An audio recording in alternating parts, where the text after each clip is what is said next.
Muy bien, muchachos, buenos días. Como les mencionaba en Teams, el tema que vamos a ver el día de hoy pues es un tema muy importante y lo vamos a ver a través de este formato de grabación que les subiré al canal de YouTube para que esté disponible en revisión las veces que sea necesario.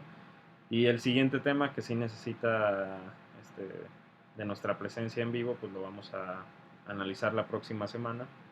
Eh, pero es muy importante que primero tengamos en claro este concepto de tono muscular y que estudiemos todas las cosas que tienen que ver con él.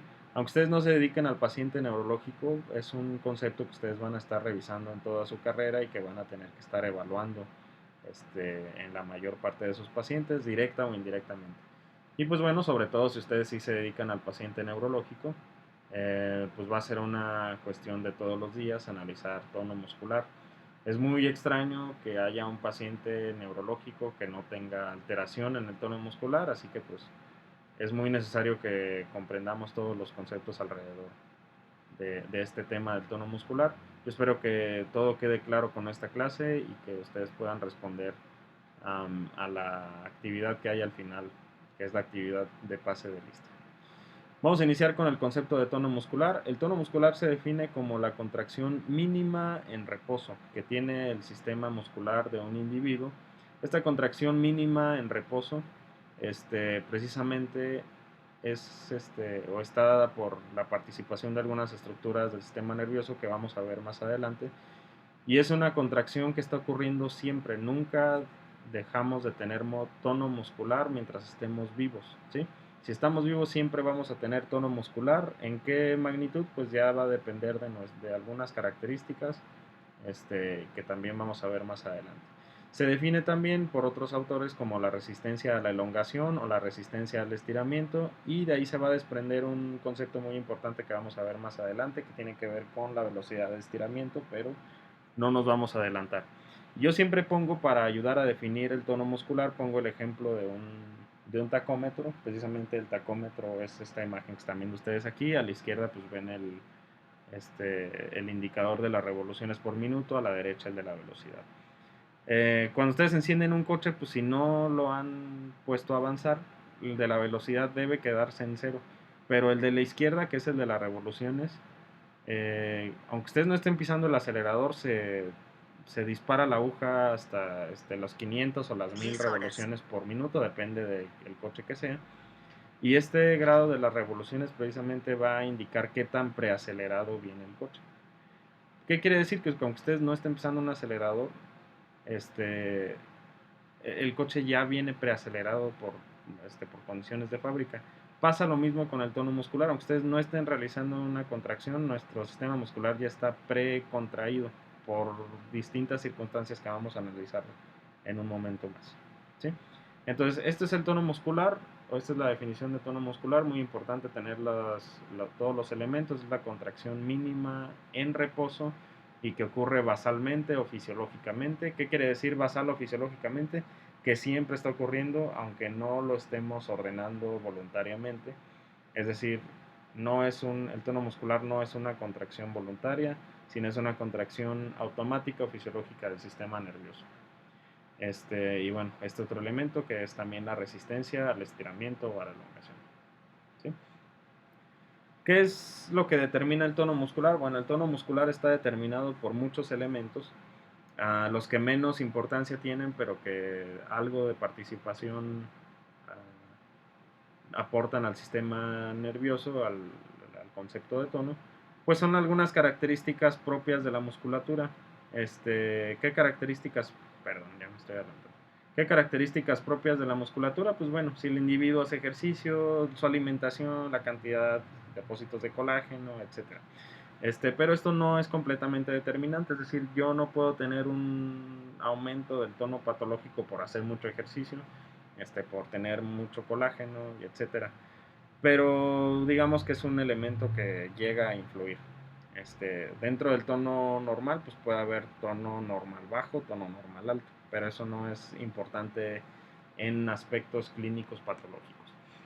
Otra parte importante en este ámbito, que es el ámbito neuromuscular, pues la información que aporta el uso neuromuscular. El uso neuromuscular y el órgano tendinoso de Golgi pues informan tanto de la contracción como de la elongación del músculo, y eso hace que el sistema nervioso reaccione aumentando o disminuyendo el tono. Y pues bueno, vamos a tener que otros elementos que también ayudan en el tono muscular es la información propioceptiva dada por los elementos articulares, la propia cápsula articular, los ligamentos, etcétera, que proporcionan esta información propioceptiva al sistema nervioso. Recuerden ustedes el concepto de propiocepción y cómo aspectos como el equilibrio y etcétera están muy relacionados o íntimamente relacionados con estas estructuras periarticulares. Otro elemento que participa en el tono, y esto es muy importante que lo recuerden, es esta estructura que vemos nosotros aquí, que es el arco reflejo, ¿sí? El arco reflejo precisamente es esta estructura sistematizada en las porciones medulares, en los segmentos medulares, que precisamente clínicamente nos van a ayudar a indicar si el segmento está preservado, si las vías están preservadas, tanto las motoras como las sensitivas. Indican si hay algún daño neurológico, daño en la médula espinal, etcétera, ¿no? Pero precisamente esta estructura, el arco reflejo, también participa en el tono muscular y es muy importante porque va a ser una de las formas de valoración del tono.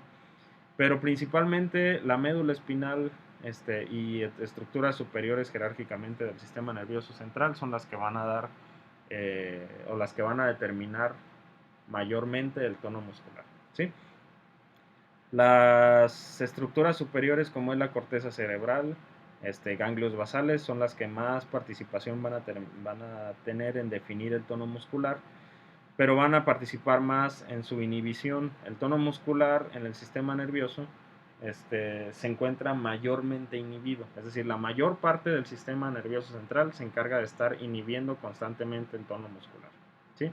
Solo una pequeña porción que es del encéfalo posterior, de núcleos reticulares. Hay dos núcleos reticulares, uno participa en la estimulación del tono, es decir, en el aumento del tono, y otro participa en la inhibición del tono muscular, junto con otro núcleo vestibular que vamos a ver ahorita.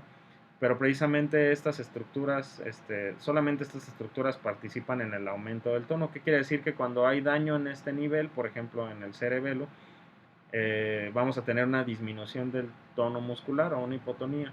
Ahorita vamos a ver esos conceptos. Pero bueno, a lo que voy es que la mayor parte de daño en el sistema nervioso central se va a traducir como un aumento del tono, y solamente en estas regiones, en algunos pequeños casos y porcentajes, se da una disminución del tono cuando hay daño en el sistema nervioso central, pero tiene que ser en estas regiones que son las que se encargan del aumento o del estímulo del tono muscular. Entonces, en este sentido vamos a tener que hay dos vías descendentes que regulan el tono muscular.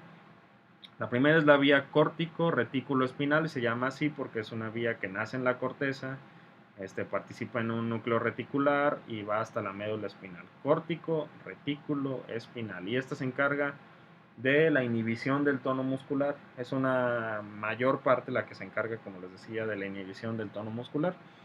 Y tenemos otras vías, otros haces, dos, precisamente, que son el haz vestíbulo espinal, que nace en un núcleo vestibular, y el haz retículo espinal, que nace precisamente en otro núcleo reticular y van hacia la médula espinal. Son las únicas dos vías que se encargan precisamente de, bueno, en este caso, pues sí, dos vías nacidas en estos núcleos que se encargan directamente del aumento del tono muscular, y estos núcleos directamente conectados al cerebelo, al sistema vestibular y etcétera.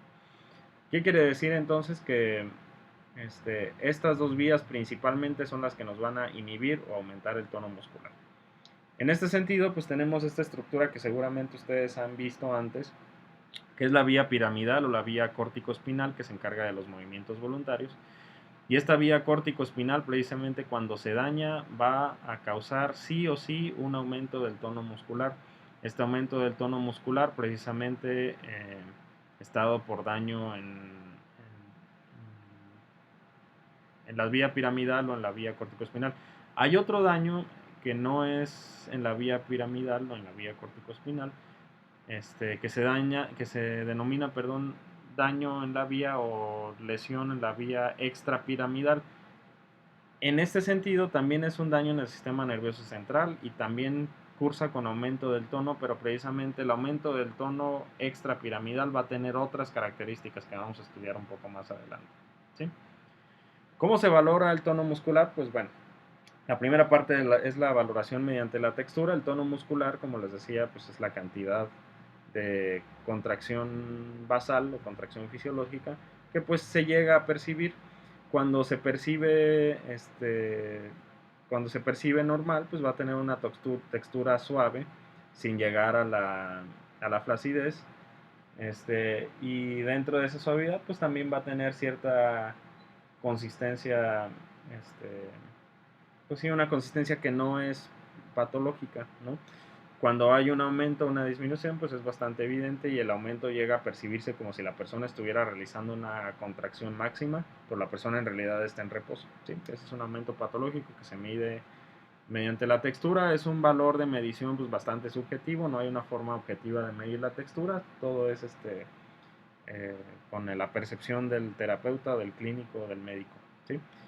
Otra forma de valorarlo es la movilización pasiva. Yo les decía que la movilización pasiva, o como concepto, el tono muscular es la resistencia a la elongación o al estiramiento, y precisamente la movilización pasiva que elonga o estira el músculo nos va a indicar si nos permite hacer la movilización, y si nos permite con mucha laxitud hacerla, es decir, con mucha facilidad, pues podemos hablar de una disminución del tono. Si es una movilización pasiva normal, pues no va a haber eh, indicadores de un daño en el tono.